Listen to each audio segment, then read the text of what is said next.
My name is Stephanie Ross. I'm the director of the School of Labor Studies, and I'm very pleased to welcome you all to the latest installment in our annual speaker series in the school.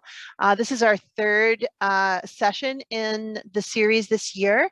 I do also want to say thanks in particular to Dr. Suzanne Mills, my colleague here, and of her students who are in Legion here today, because this seminar, this session is taking place in the context of their fourth year seminar on work in the environment. So I'm very, very appreciative that they're willing to host this session during their class time. And I'm sure all of those student experts are going to have a lot to say about the issues that are raised by our illustrious panel today. Before I go on to introduce the panel and the panelists who are going to speak, I just want to let you know that this is a series, and we do have another installment in the series coming up, and that is on March 16th at 10:30 a.m. Eastern Time, and that seminar will be entitled "Collective Bargaining, Police Unions, Race and Civilian Deaths," presented by Dr. Rob Gillizo, who is an economist at the University of Victoria, and he has done some research in particular on the relationship between the rise of collective bargaining rights for police unions and the rise in race-based civilian deaths in the United States. And as I'm sure everyone knows, that those are very pertinent, important issues, important for the labor movement in particular to understand and confront. And so I'm just going to pop the link, the registration link to that session in the chat if you are interested in hearing what Dr. Gillizo has to say about that topic. I warmly invite you to join us then.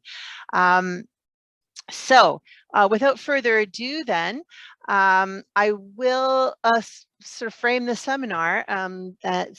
So, I mean, as people know, much of the world's attention, especially for the last 2 years, has been focused on the crisis of global pandemic and now civil conflict, armed conflict now.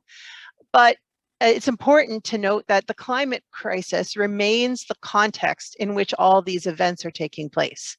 And in fact, we can draw a lot of causal links between these crises that we're living through, economic, health, and geopolitical, with the climate crisis. And indeed, as the latest report on of the Intergovernmental Panel on Climate Change, which was issued just this week, indicates, the dangers of climate change are mounting so rapidly that they could soon overwhelm the ability of both nature and humanity to adapt. And so as we are focused on other very pressing concerns, the issue of climate change also has to remain in our view, which is one of the main reasons we wanted to convene this seminar. However, as the world faces these escalating effects, the unequal burdens of both climate change and the transition to a more sustainable economy are often forgotten.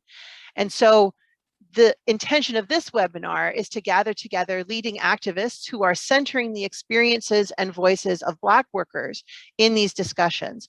And in particular, our guests here are going to share some of the reflections on what the last UN climate change conference, COP26 in Glasgow in late 2021, means for the struggle against environmental racism and for a just transition. So, to introduce our panel, first is Christopher Wilson, who is the first Vice President of the Coalition of Black Trade Unionists in Ontario.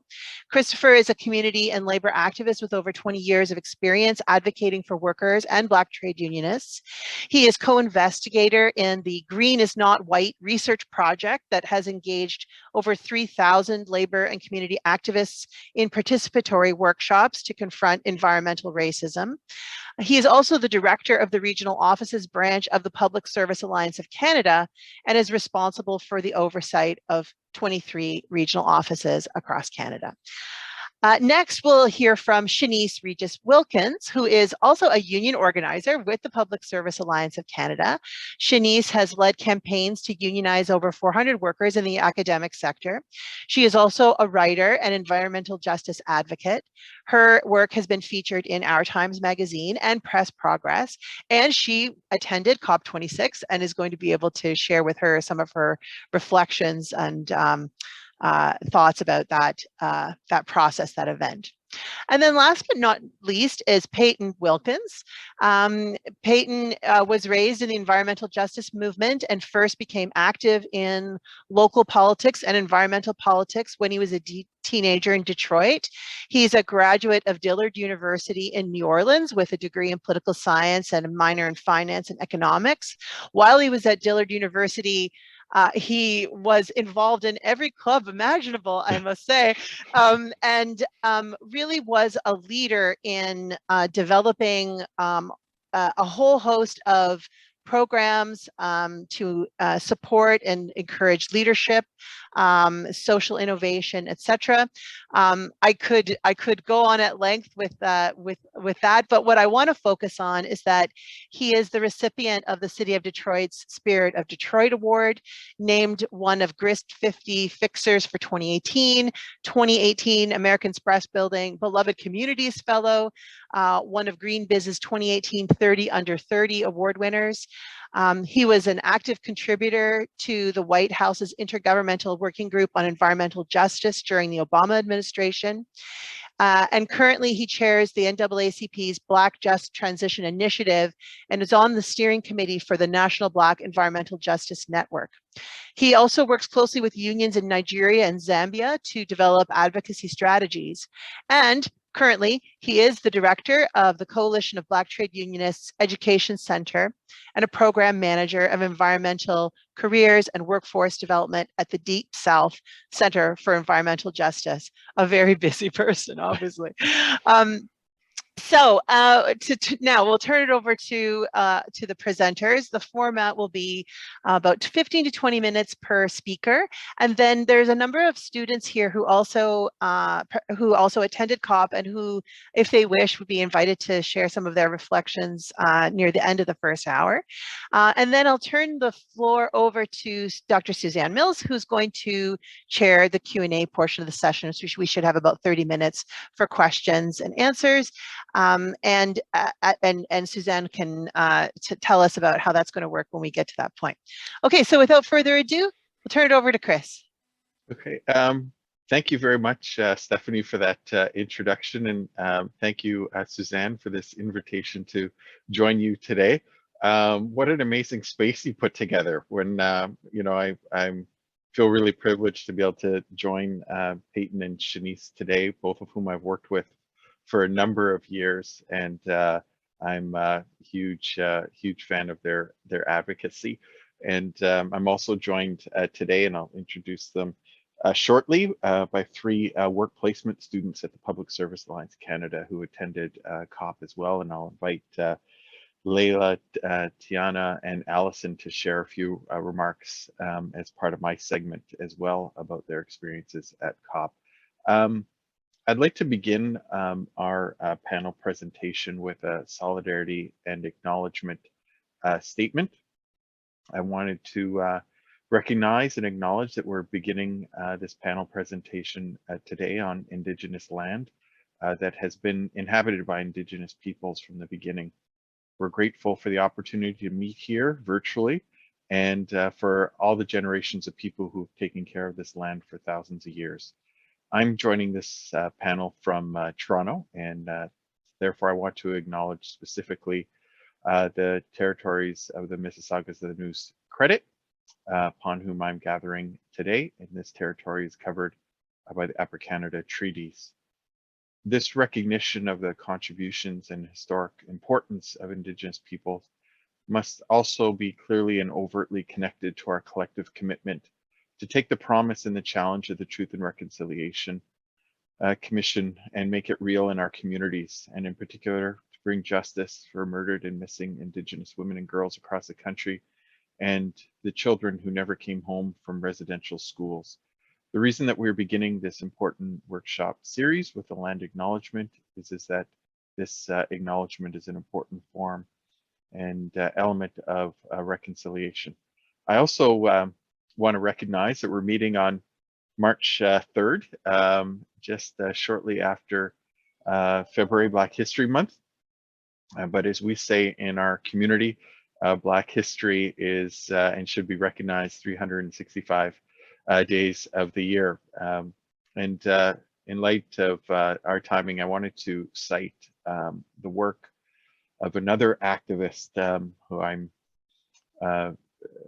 I admire, Anthony Morgan, who speaks directly to the connection between Indigenous peoples and the peoples of African descent when he advances a new term to more effectively capture the roots of the Black experience in Canada as forcibly displaced Africans or the displanted instead of settler when making land acknowledgements, to offer a description of Black people and our presence in this country, which is more consistent with the factual history and reality of Canada's African heritage, and in particular, the recognition that slavery existed in Canada.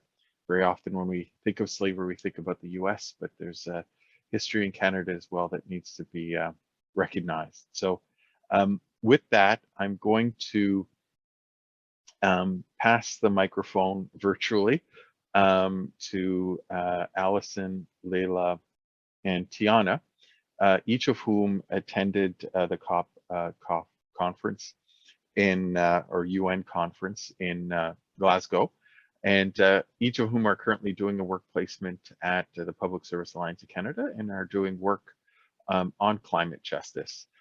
So I will use a portion of my time to have each of them speak about their own experiences and picking up on the theme that Stephanie introduced us with in terms of how their experiences connect to the struggle to confront environmental racism. So with that, why don't we start with Tiana? Tiana, I think I've unmuted you, so or you. Yes, I can't turn Okay. on my camera though. I can do that too. Okay, thank you. Where did you go? Here you go.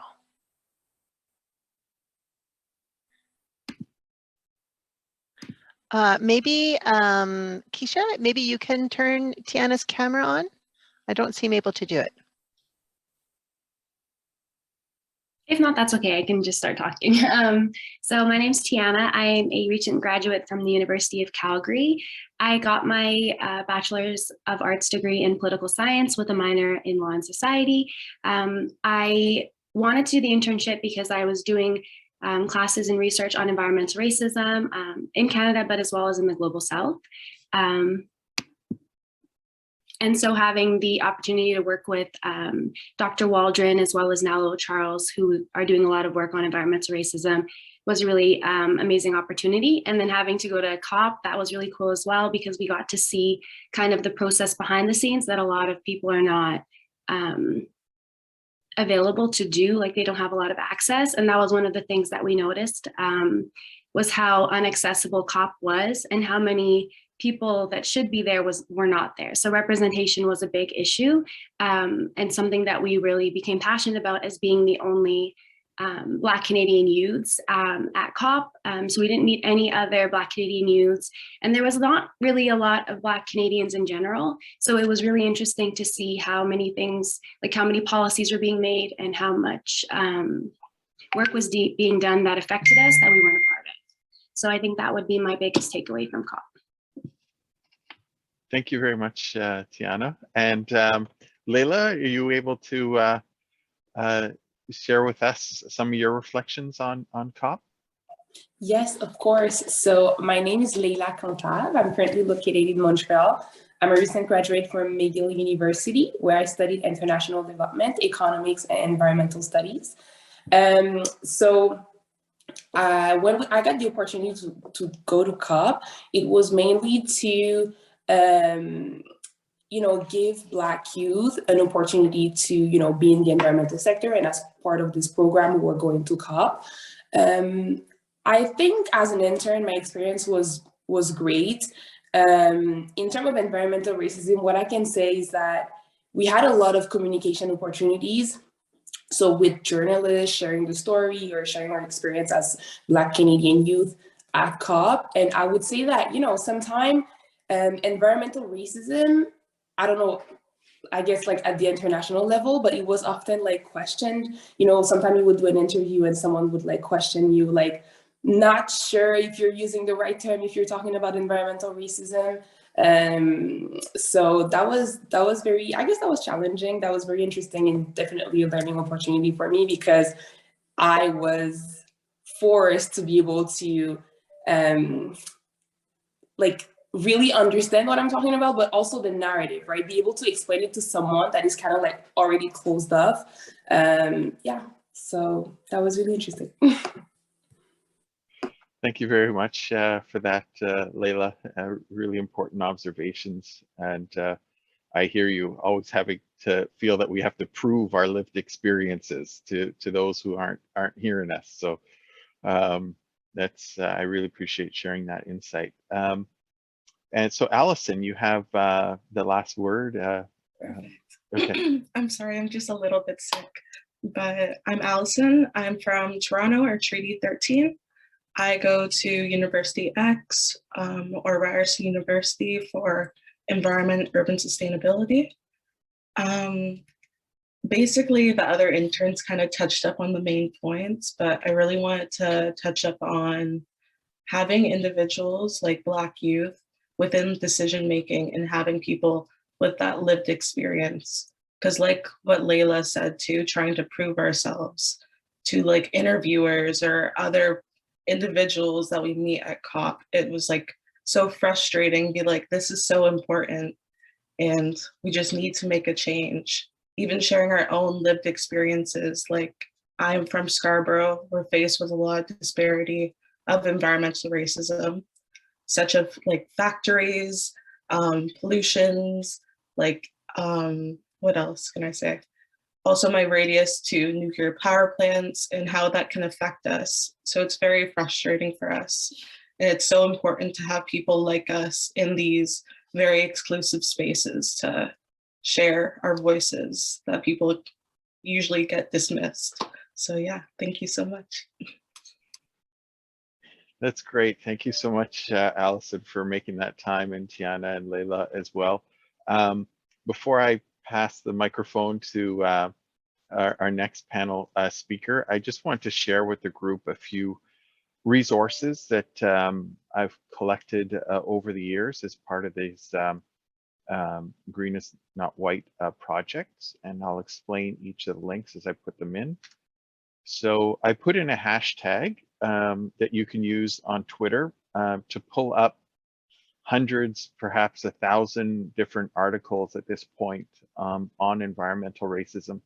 I share that hashtag because perhaps in your own research, you're looking for materials that can help advance your academic work. And so here's a range of different materials on the topic of environmental racism that you can search and pull up.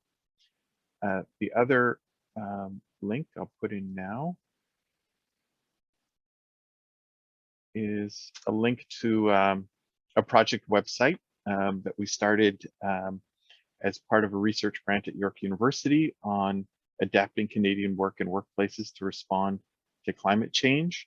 The objective of the research grant was to look at how unions can play a role in slowing climate change by reducing greenhouse gas emissions in workplaces. Workplaces account for a very significant portion of greenhouse gas emissions. And so the research grant looked at the question of what role union activists can play in terms of reducing greenhouse gas emissions in the workplace. And our contribution was to look specifically at the question of environmental racism. So if you click on that link, you'll see a section called resources, and there's a number of different articles, videos, including a presentation from Payton from back in the day now, and also some facilitation notes to the workshop. And we designed it for a 2-day workshop, but we've sort of been modifying it based on wherever we're invited, whether it's 15 minutes, an hour and a half, a day, 2 days. our objective is to be able to engage labor and community activists across North America. And then 2 more links this is the website address to the Coalition of Black Trade Unionists if you want a little bit more information about CB2 if you haven't heard. Oh, I said 1 more link, but actually there's 2.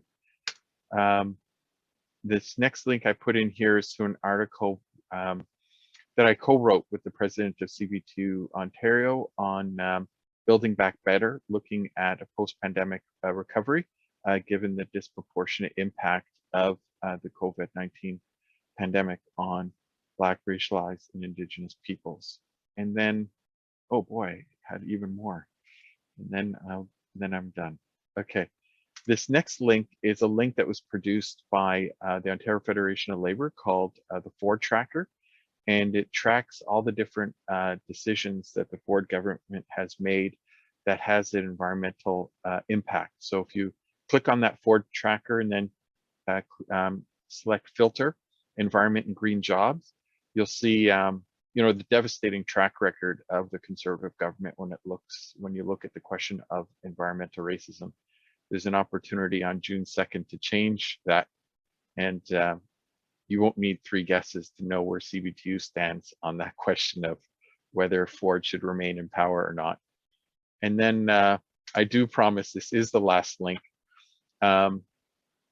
This is a link to a video on Twitter where the Trudeau government announced that they tend to bring forward an environmental racism bill that has been actively supported by the work of Ingrid Waldron and environmental racism activists across the country. So CB2 will be doing everything we can to support passage of that bill as a form of political action.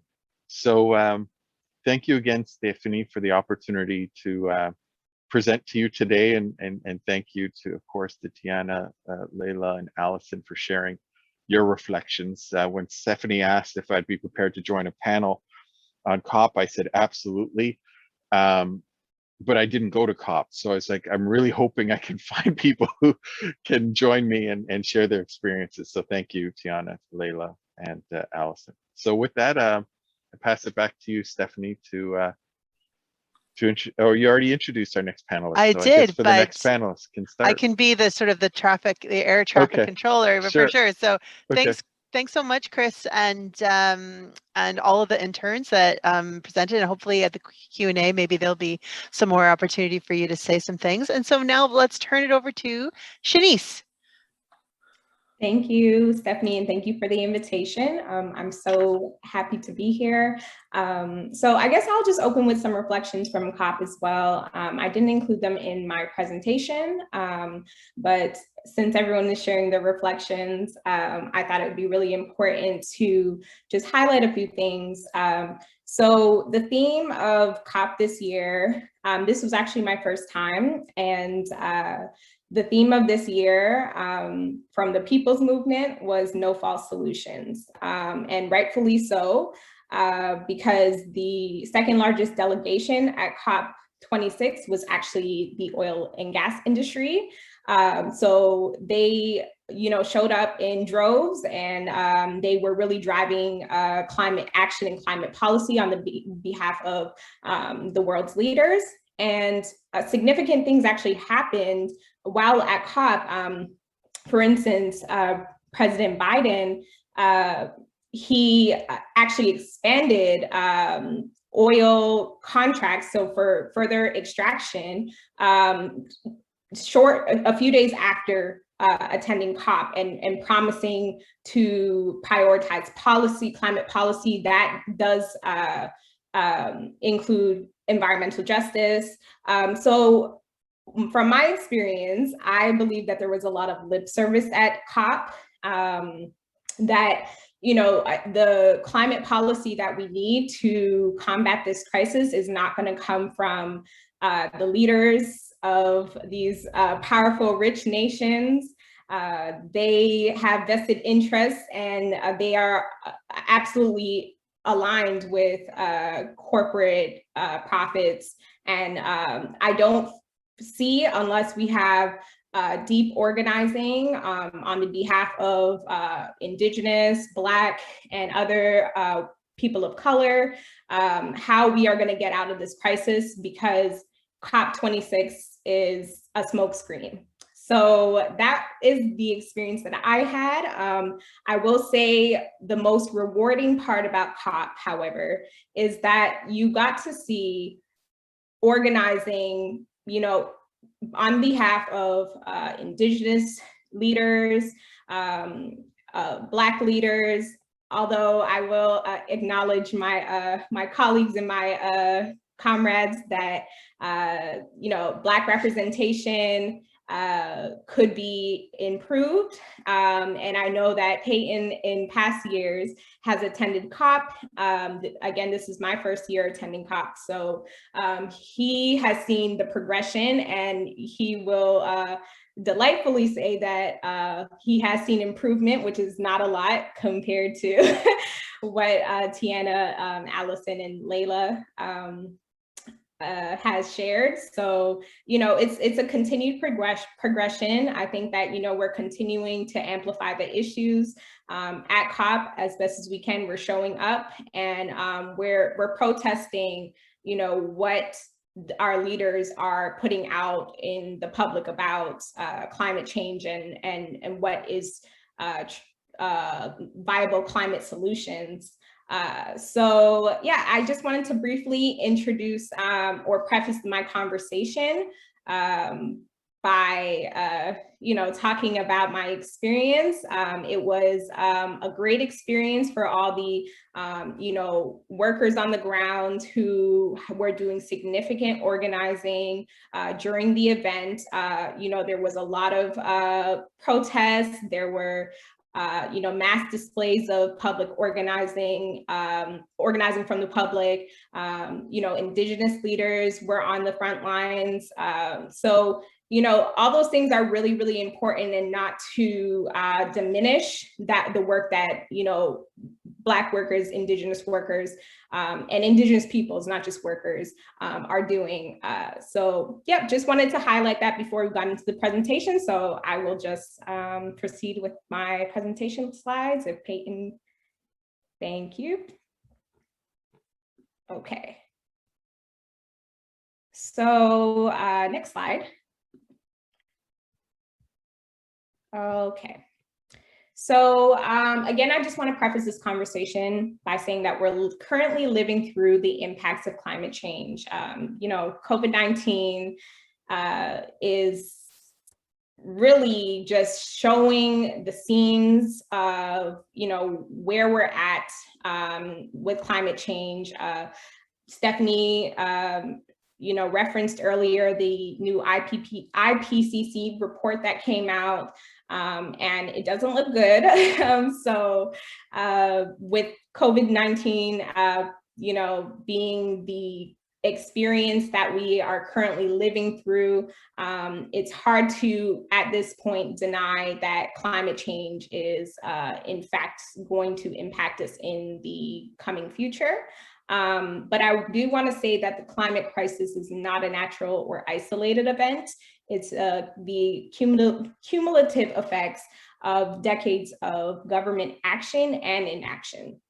And climate change affects us all, but Black, Indigenous, and other people of color disproportionately suffer from health effects of the health effects of harmful environmental exposure. Next slide. Okay, so just a couple of important concepts just to get us started. So just transition. Just transition is a principle, a process, and a practice. The principle of just transition is that a healthy economy and clean environment can and should coexist. And the process for achieving this vision should be a fair one that should not cost workers or community residents their health, environment, jobs, or economic assets. So that came from the Just Transition Alliance. And environmental justice, the fair treatment and meaningful involvement of all people, regardless of race, color, national origin, or income, with respect to the development, implementation, and enforcement of environmental laws, regulations, and policies. And that came from the US Environmental Protection Agency. Next slide. Okay, so just transition is a concept that was first developed by the oil, chemical, and atomic workers to provide a framework for discussions on the kinds of social and economic interventions necessary to secure workers' livelihoods in the shift from a high carbon to low carbon economy and climate resilient economy. So it was introduced to provide workers exposed to toxic chemicals throughout their careers with minimum incomes and education benefits to enable them to transition away from hazardous jobs. So today, just transition is discussed primarily in the context of transitioning out of fossil fuels, which has a major impact on unions who represent workers in the oil and gas industry. And fossil fuels are deeply embedded in our society. So this transition will be felt wide and far, from the transportation industry to agriculture to healthcare, etc. So the premise of just transition is to ensure that no worker gets left behind in the transition, especially in the transition out of fossil fuels. So some unions have been hesitant to fully adopt just transition as an economic policy, with some union leaders expressing the need for a clear transition plan to avoid major job losses and livelihoods. And unions must face the reality of inevitable decline of workers' livelihoods in dirty industries. It's widely understood that we must phase out of fossil fuels to avoid catastrophic impacts of climate change. And unions must overcome these tensions that exist between environmental advocates who, they think are out to destroy well-paying jobs, and shift away from well-paying hazardous jobs to good jobs that prioritize health and safety, the health and safety of workers. No worker should have to choose between an unsafe job and unemployment. Next slide. Okay. So environmental injustice in the workplace. Again, unions can no longer delay climate action. Environmental justice must be a top priority. There is a growing recognition of environmental injustice in the workplace. BIPOC workers are more likely to be exposed to workplace hazards than white workers, and are at a greater risk of injury, illness, and death. And systematic racism forces BIPOC workers to accept the most hazardous positions with the least protections. The COVID-19 pandemic has further highlighted this reality. Overwhelmingly, white-collar workers have been able to safely work from their homes, and Black and brown workers were overrepresented among workers in essential industries who have risked their lives, their health, caring for our elderly, ensuring grocery store shelves are stocked, and that public transportation continued to function. And as a result, workers of color have died of COVID at much higher rates than white workers. And even before COVID, jobs characterized as essential were actually among the most dangerous jobs in the country. The repetitive work required of meat and poultry workers destroys the shoulders and arms. Nursing homes and hospital workers who frequently must lift heavy patients actually have higher rates of injury than construction workers or coal miners. And farm workers, they perform difficult labor, often in high heat and unprotected from pesticide exposure. And temporary workers employed in many dangerous industries are more likely to be non-white and are at a greater risk of injury than those with permanent jobs. Next slide, please. So the climate crisis is fundamentally a product of an inequitable, unsustainable economic system. The crisis demands robust transformational change, and unions have been doing this work. Unions do far more than allowing workers to collectively bargain for wages and benefits. They challenge corporate profits and power and advocate for laws to improve labor standards for all workers. And the goals of unions and environmental organizations are fundamentally aligned. Building democracy and power, transforming our political economic system, and creating an equitable society for everyone.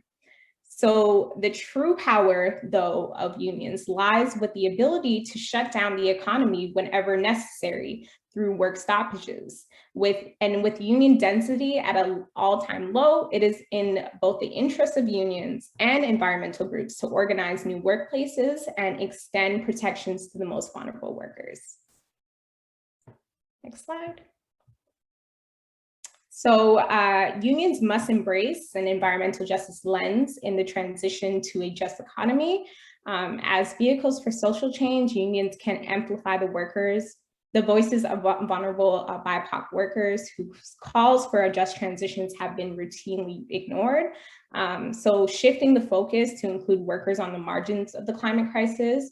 So the reality is that the same workers who have the highest risk of harmful exposure in the workplace also come from communities overburdened with environmental toxins. So integrating a racial justice and equity lens is important, in bargaining agendas and in other forms of political advocacy that unions undertake. The labor movement must also prioritize building mass public support around climate justice policies, through the labor movement. And there needs to be meaningful coordination with environmental justice groups to understand the needs of the most affected workers and build trust. Thank you.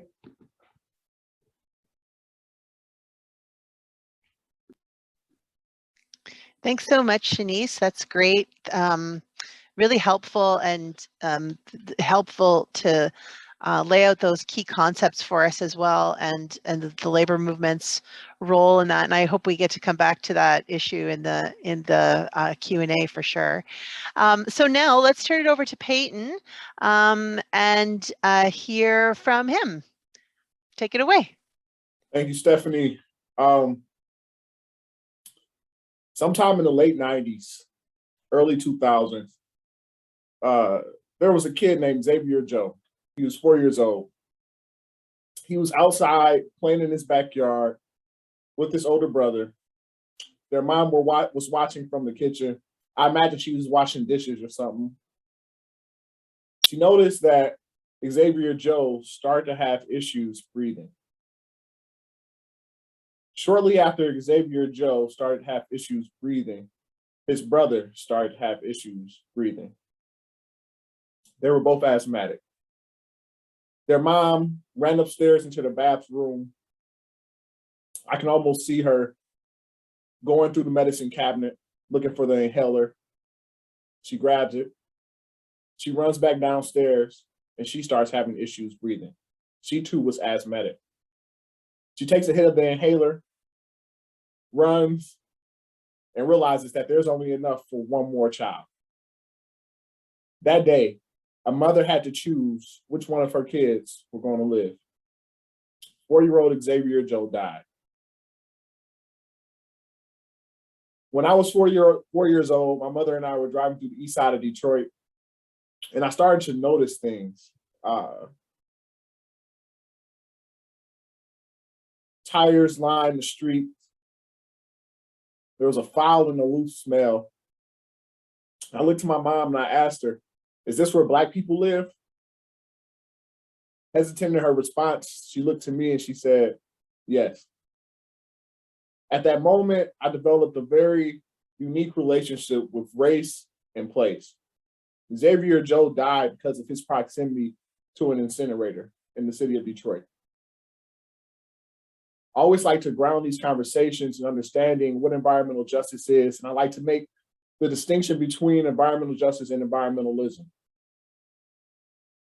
Environmentalism posits the question of who are we conserving the environment for?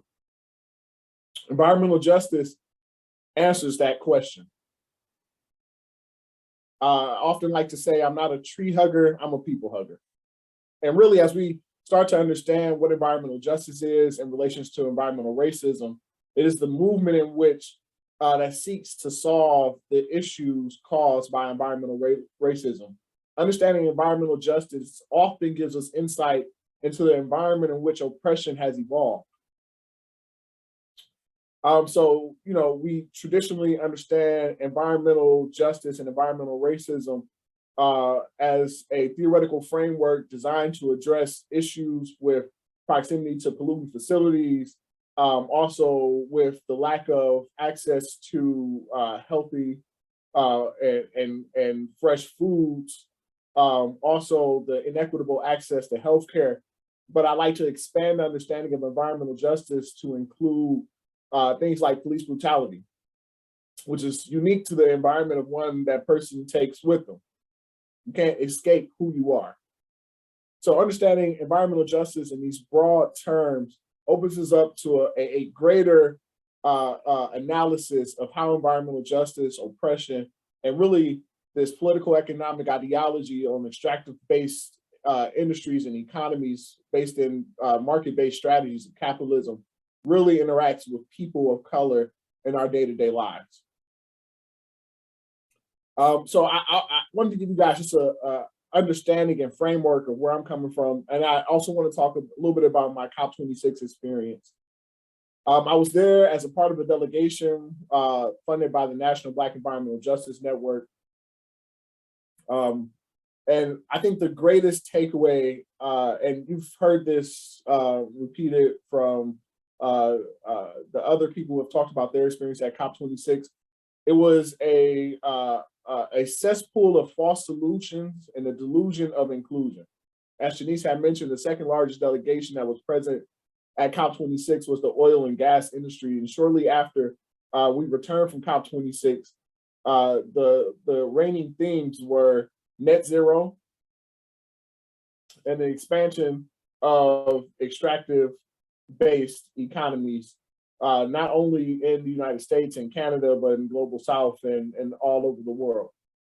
The issue with these net zero ideas, and I'm sorry, I'm assuming folks know what net zero is. Net zero, just in case you don't know, says that we're going to still pollute, but we're just going to try to keep it at a level that doesn't add carbon or doesn't add lots or higher levels of carbon to the climate. And these are all technocratic-based strategies, one of which the most popular is CCUS, which is carbon capture and utilization storage. And some of the issues with CCUS in cities, or excuse me, in states like West Virginia and Utah, well, let me back up. CCUS is very expensive.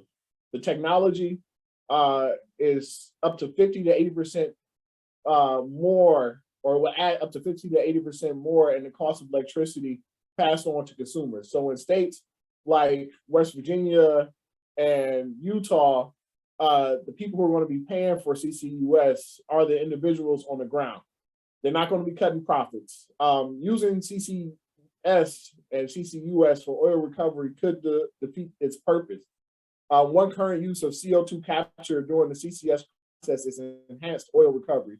And in this process, oil companies purchase the captured CO2 and inject it into depleted oil wells in order to free up otherwise unreachable oil. When that oil is eventually burned, it will release more CO2 into the atmosphere. Unless the amount of CO2 captured during CCS also accounts for the CO2 released by the oil that was made available. CCS will simply be contributing to a larger amount of greenhouse gas in the atmosphere.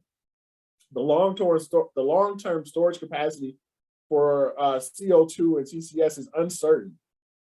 The EPA estimates that not all countries will have enough CO2 storage capacity to properly implement CCS. According to researchers at Khalifa University of Science and Technology, calculating the exact capacities of different storage sites is very difficult. This means that the amount of CO2 storage capacity throughout the world is not certain. Scientists at MIT have even tried to estimate the total storage capacity of CO2 in the United States, and is adequate for at least the next 100 years, but certainly remains about, but uncertainty remains about any time frame beyond that. the storage and transportation sites will be very dangerous. And often, more times than not, they will be located in communities that will bear the greatest brunt of pollution, climate change, and environmental justice. The public perception of placing CO2 near people is also quite negative, as I'm sure that you can imagine. So as we talk about instituting technocratic solutions as the way that we adapt to climate change, there's much left to really understand. And when we actually talk about reducing the proximity, the pollution that individuals who live in proximity to these polluting facilities, there's no real conversations about making that in a healthier environment for the people who live on the fence line. And oftentimes, these are presented in false dichotomies, in particular to race, in particular to the workplace and environmental justice and environmental racism, when in fact that couldn't be further from the truth. As Shanice mentioned, a lot of our understandings and a lot of our strategies and goals are aligned between the worker and the interests of people who fight an environmental justice movement. In fact, a lot of the original organizers that started the environmental justice movement came from labor. Just Transition was started with as an idea, started out of the Atomic Workers Union in Washington State. So I also kind of wanted to briefly talk about some of my key takeaways from the IPCCC report that was just released, I believe, March 1st or at the end of February. The first one is something that's obvious, right? Climate change is bad for everybody. And it is particularly worse for fence line communities or individuals who already are impacted first and worst by climate change. Frequent and intense extreme events, as well as widespread losses to biodiversity and nature. There are approximately 3.3 billion to 3.6 billion people worldwide living in these areas that are more susceptible to such vulnerability, mostly in sub-Saharan Africa, South Asia, Central and South America, small island developing states, and the Arctic. These regions represent global hotspots of high human vulnerability due to considerable development constraints caused through a complex web of poverty, unsustainable land use, governance challenges, limited access to basic human services, gender inequities, and historical and ongoing patterns of colonialism. Global warming, and this is my this is the second key takeaway. Global warming is inextricably interconnected with almost all development challenges. It can be overwhelming to think about the widespread impact a warming climate can have on the world, because it is immensely consequential to and intertwined with countless other risks.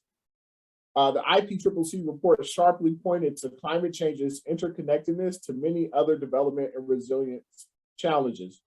Drought, for example, brings along reduced crop yields due to water shortages and extreme heat. This not only leads to reduced household income for farmers, but also to hiked food prices for consumers. The increased prices may force families to make tough decisions, like pulling children from school to help earn enough money to put food on the table, or passing on much needed medical treatment to ensure bellies are full. Heat stress, water scarcity, food security, and flood risk are just a few of the interconnected factors the Earth faces in the challenge against climate change. The third key takeaway, 1.5 degrees Celsius still remains as the no good, totally horrible number to avoid, and we're approaching that quickly. The IPCC's 2018 report unveiled the damning consequences of letting the world warm beyond 1.5 degrees Celsius pre-industrial levels. And the number still reigns supreme among the climate science community. If the climate exceeds this warming level, even if only temporarily before subdued, it would lead to severe, sometimes irreversible impacts, and this report warns. This year's IPCC report indicates that the fate of surpassing this 1.5 degree threshold may rely on near-term trends in vulnerability, exposure, and adaptation. These actions that limit global warming in the short term may not be able to eliminate all the challenges posed by climate change, but it can substantially reduce projected losses and damages. Adaptation efforts exist widely, but they need to scale up. While articulating the severe threats of climate change, the report also highlighted adaptation that have been made and can be made to slow the pace of global warming. The world is taking notice of climate change, and these adaptations have not gone unnoticed. The report indicates that at least 170 countries and many cities have adaptation included in their climate policies and planning processes. Among other benefits, adaptation has the ability to improve agricultural productivity, innovation, health, food security, livelihoods, and biodiversity conservation, The last key takeaway is that action was needed yesterday, but can still be helpful for tomorrow. In other words, they've been moving really slow and dragging their feet, primarily within the interest of making profits over people, which is one of the biggest issues about capitalism. It effectively puts a price on human life. And oftentimes, human life can be collateral in the name of profits. Thank you. Thank you so much. That's both very grounding and bracing contribution to this discussion.